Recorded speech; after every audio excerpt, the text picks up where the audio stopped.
Снежана Петкова, на 54 години и съм счетоводител. За курса разбрах от интернет.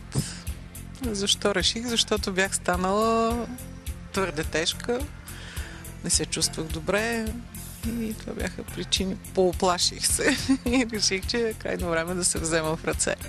Какво друго си правила в посока отслабване? Аз винаги съм била пълна. Цял живот съм пазила какви ли не диети, но резултатите са точно. Сваляш, после качваш много повече и така се докарах до тези страшно много килограми. Каква беше ползата за теб от групата? Много се обогатих. Аз не съм учила биология дори в гимназията. Такова ми беше училището. Тук научих много неща.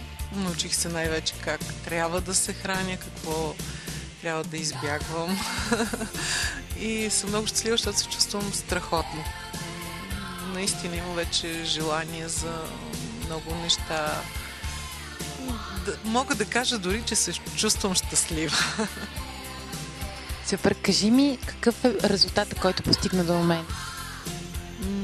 Около 32 кг съм отслабнала. Мазниите не зная колко са, но сигурно и те са доста. Няколко хикса по-малко.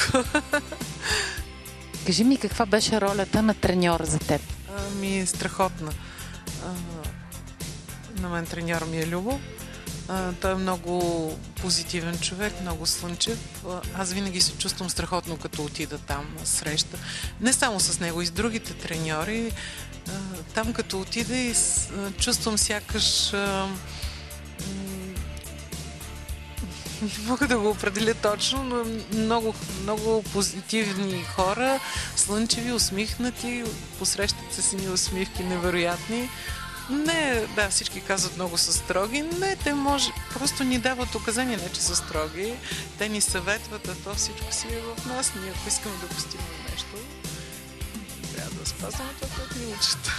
Трудно ли ти беше да свалиш цели 32 кг? Интересна истината, не съм гладувала, което е най-страшното в диетите.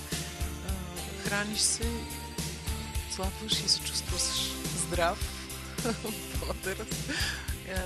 Значи аз и преди съм казвала, цял ден гледах телевизия, или не филми, нищо друго не ми беше интересно. Сега дори ме дразни телевизията и не ми е интересно. Много по-малко се заседявам пред нея, занимавам се с други неща и много се чувствам